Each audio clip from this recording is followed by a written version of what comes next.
Welcome to the High Performance Edge, the podcast for contractors who lead with building science and want to turn that advantage into a stronger, more successful business. Whether you're in HVAC, insulation, solar, or home performance, we dig into strategy, sales, marketing, operations, hiring, and customer service approaches that power stable, more profitable companies. Hear from top contractors and industry experts as we explore what it takes to thrive as a very different kind of contractor. Here's your host, founder and CEO of Energy Circle, Peter Troast. Hey folks, thanks for being here. Today we're talking about one of the trickiest parts of selling heat pumps. Not just doing great work, but helping homeowners actually understand what makes it great. My guest is Ed Smith, co-founder of Amply, who with his partner Eric Fitz have mapped out a really smart framework showing that the right combination of expertise and process together build trust, which they suggest is the heat pump holy grail. Of course, my interest is in whether expertise and process can be communicated in ways that actually make a difference to homeowners and doesn't inadvertently turn them off. It's that sweet spot where install care and craftsmanship meets business professionalism, and homeowners feel confident they've chosen the right company, even when there's a significant price differential. Let's dive in.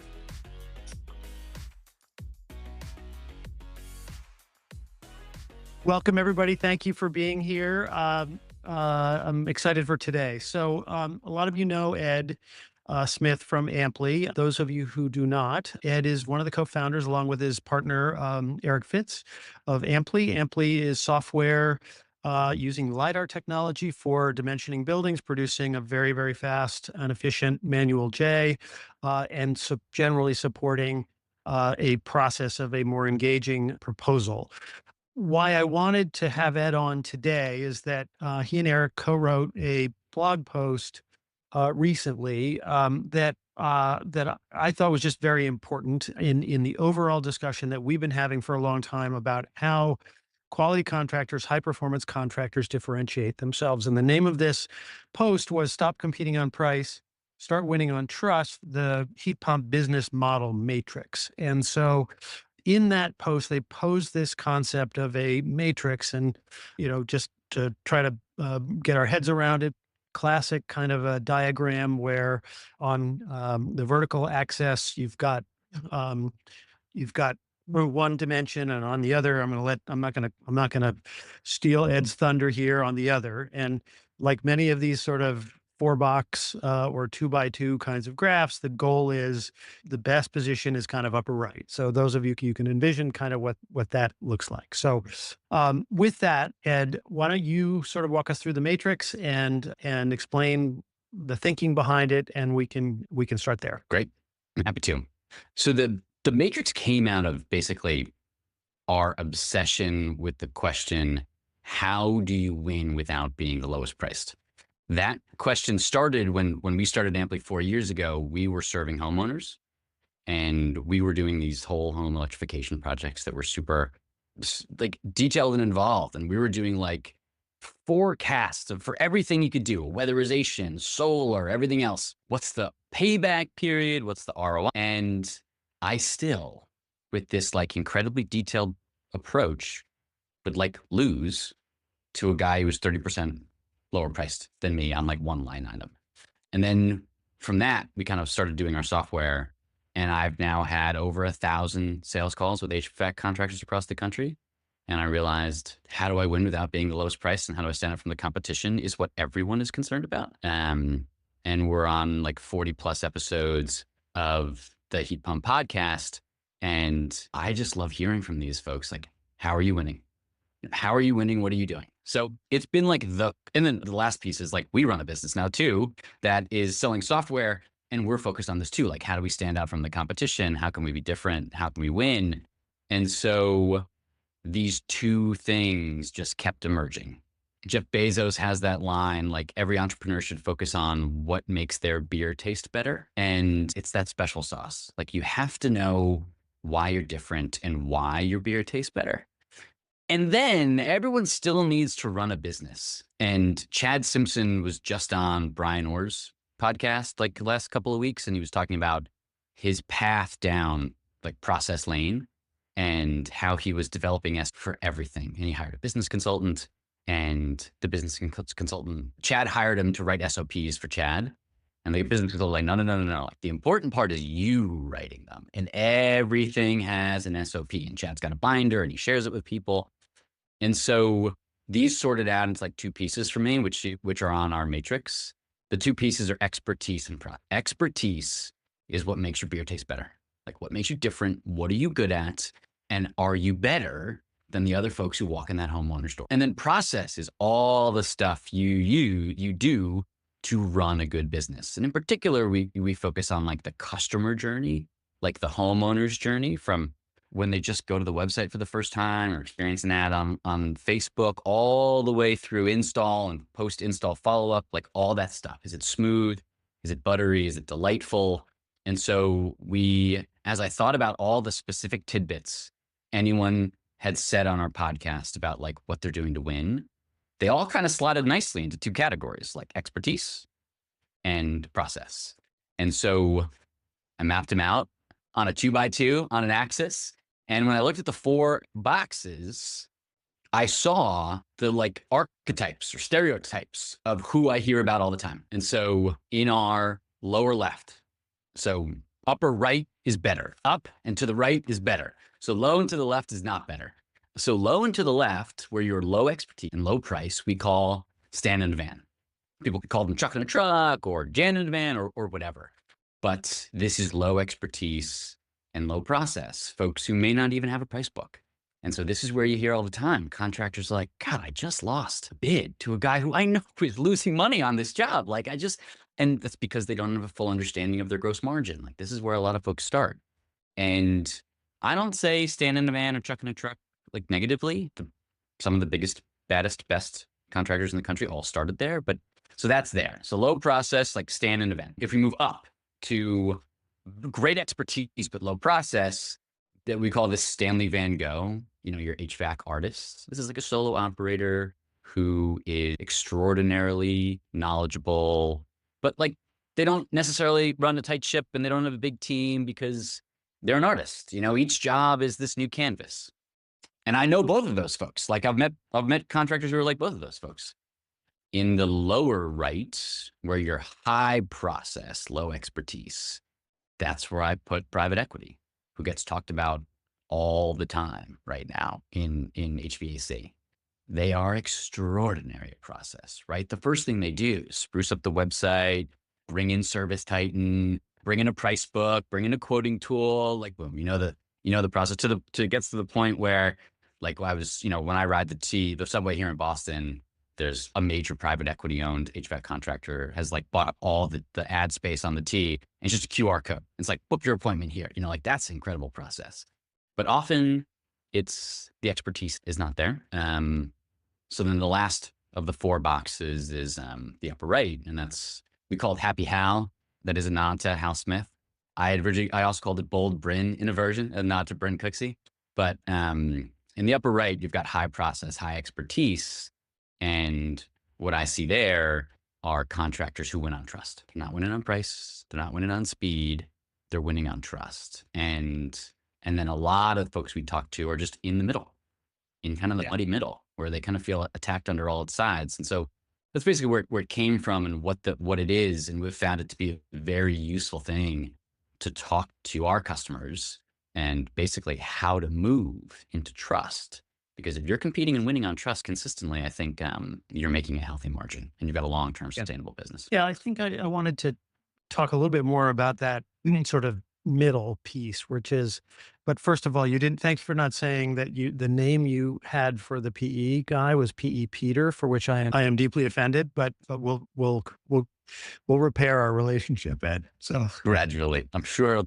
But the idea I think that you had in the post, which is that a lot of folks, and particularly the kinds of companies that we would be listening to this today are in the middle, right? Meaning that, as I understand it, what you're saying is they've kind of got a toe in every one of the quadrants, right? And say a little bit more about that. Is that necessarily bad, or is the what's the problem with kind of being in the middle and being a little bit in each category? I think being a little bit in each category wasn't bad when things were more compressed.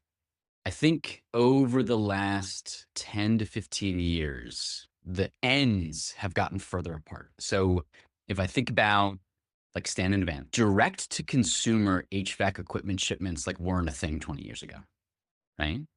You do that now and you cut out a distributor, you're cutting out a tremendous amount margin that a distributor is taking. And so the cost of the HVAC equipment has gone down. And if you're in heat pumps, all you need to do heat pumps is a refrigeration license. And so I think the barrier to starting a business that's like installing ductless is just significantly lower. And as well as the cost, the price they're charging has gone lower as sophistication and cutting out distributors has gone down. And a bunch of the major manufacturers who stand behind the brands we know, right? The contract manufacturers, like they're now skipping the major brands. So I think the price stand in the van can charge is lower than it was 20 years ago. And I hear that. On the other side, if we go to PE Peter, private equity, the flood of private equity dollars is absolutely frothy and different than it was at any time in the past.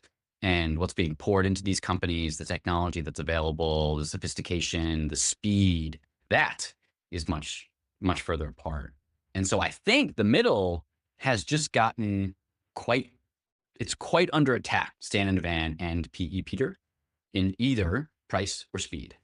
And if you don't know which way you want to lead, or you don't know your story to tell about why you're different from either one of those and why you're worth a higher price and why a homeowner should wait a little bit longer for your quote, I think you will see that you're losing more jobs. And we do hear that. So I do think it's not a judgment call on my part that the middle is a tough place to be. I just hear it, that folks feel under attack. The low price bidders are lower priced than ever. And the very sophisticated private equity backed competitors are more sophisticated than ever.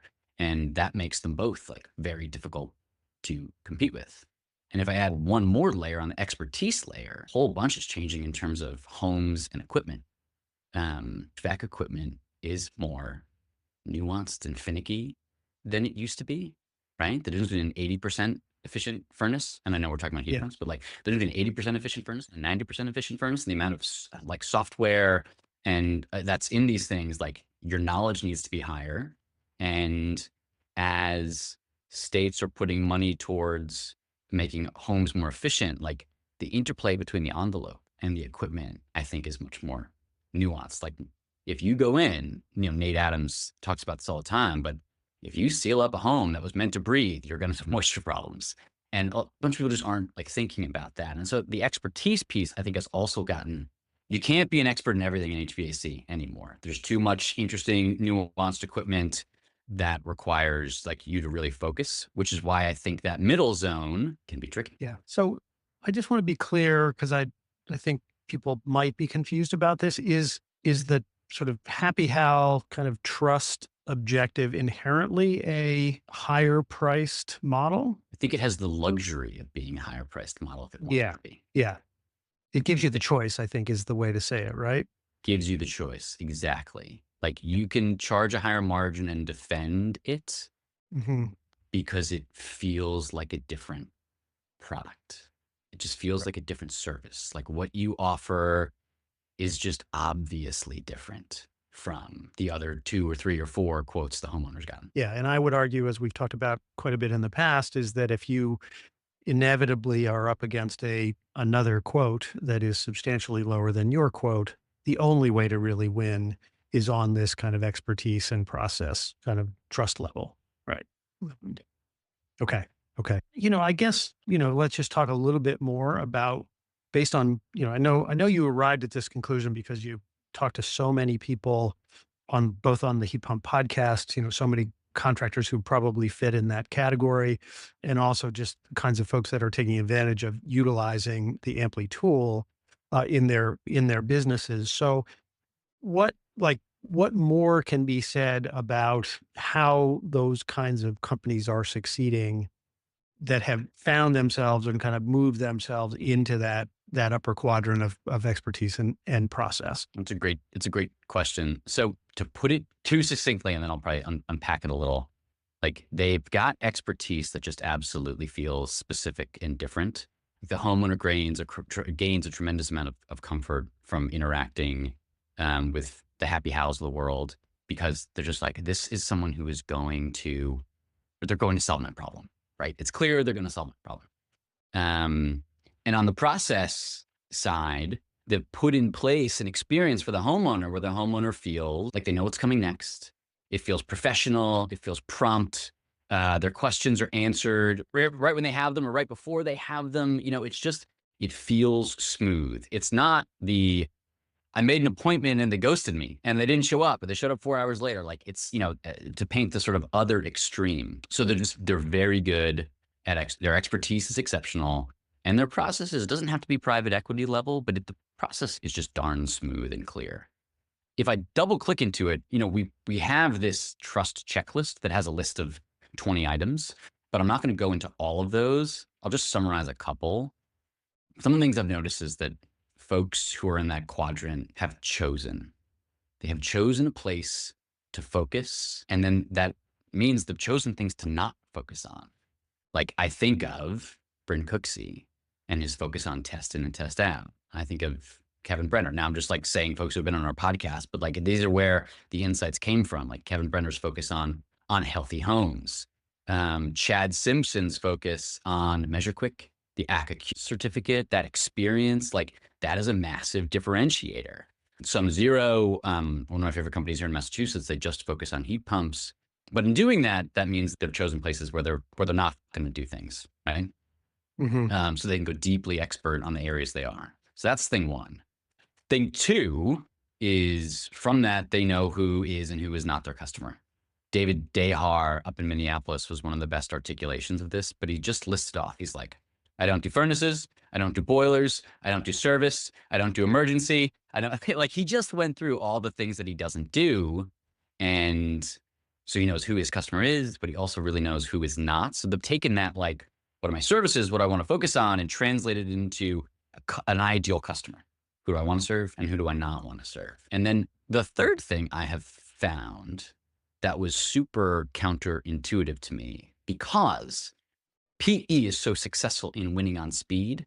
So many of the folks operating that trust quadrant have consciously decided to slow the darn process down. Mm-hmm. How do I not make it a close the deal the same day? John Summelhack down in Virginia had a great articulation of this. He's like, I don't want to do emergency replacements. I want to go to a place where they're going to let me install an Ecobee today and get 3 months of data, and then let me design the equipment, the solution for their home based on how I see their existing equipment is performing. So he's actively like, instead of getting you a quote next week, how about I get you a quote in 3 months? Or the folks at My Electric Home out in California who have put a 20 to 30 minute survey in between the customer, the first conversation they get to have with anyone who works at their company. Then the customer has skin in the game, and that survey has educated the homeowner on what the company does, and they get to like basically choose every moment. Like, am I opting in to go to the next question? Because this feels like the sort of questions that are that the company I want to work with would ask. So that was a super counterintuitive one to me, but it is still an extremely well-defined process, right? I want to install an Ecobee and I want to wait 3 months, and here's what I'm going to do with the data. So like the homeowner knows what they're getting, it's not a mystery. So those are three of my favorite things that I've seen contractors do. Basically, they stand for something. They know who is and who is not their customer, and the built process to slow the sales down and educate the homeowner about what the company is all about. Yeah. So Ed, I think, in the case of process, right, this starts to be felt at the first touch point of a homeowner reaching out to a contractor, right? You pick up the phone, you call, you end up in you're on the phone with a CSR, whoever's doing, whoever takes the call. That's kind of when the conveyance of there's a different kind of process here can start to happen.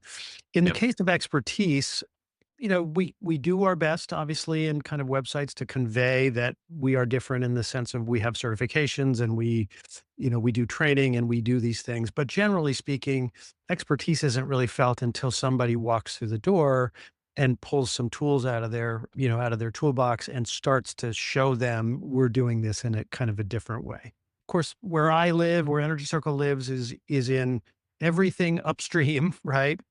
Everything in the funnel above that point of getting the homeowner to call us, right? And to call us on this. So what are your thoughts about that aspect of it? Like how you demonstrate expertise, how you demonstrate good process at the very first point of touch, which is somebody lands on a website, somebody sees you on social media and makes a decision. I'm going to call that contractor or I'm going to call that contractor. It's a great question. And it's honestly, it's one I wrestle with personally as I think about how to position the Amply website. How do I feel like I've gotten pretty darn good when I get on this demo call of like explaining what makes Amply unique.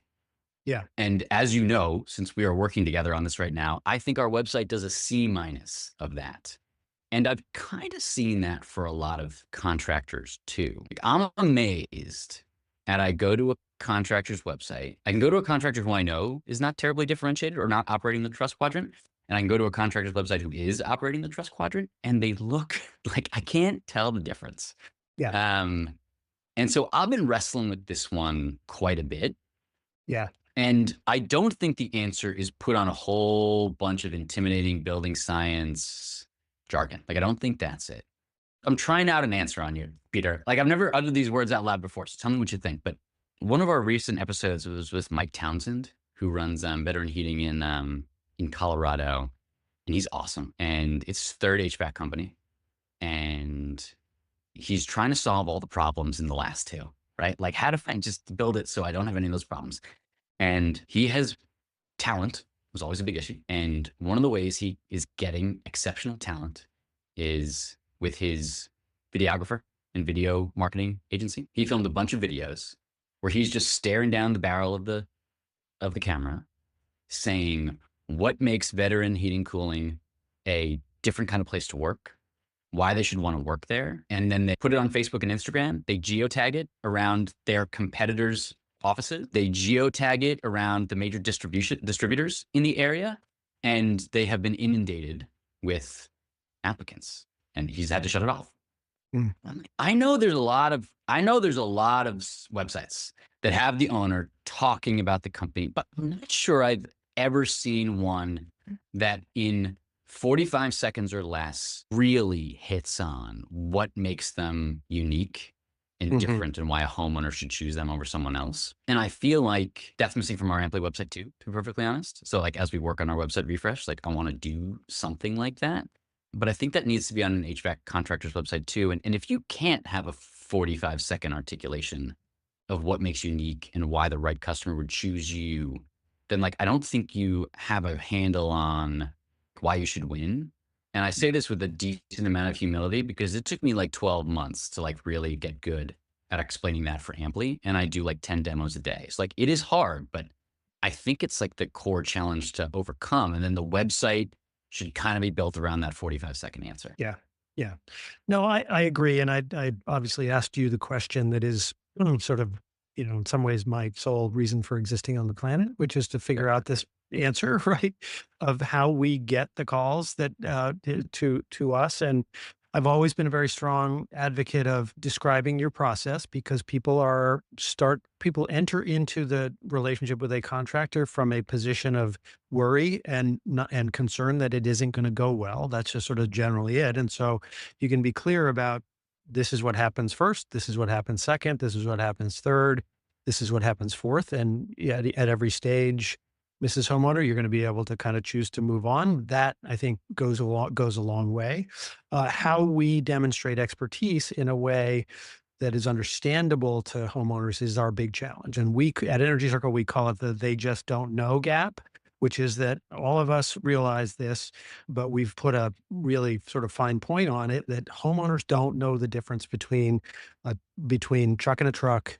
And we diminish truck and a truck, just contractors doing things the old way and contractors doing things the right way. And so there is very little distinction of that in the minds of homeowners. And that's what we have to figure out, which is kind of why I really liked your matrix and why I thought it was so, so compelling to talk about. So a couple minutes left. I just want to make sure there's time if anyone wants to ask Ed anything that I have not already asked him.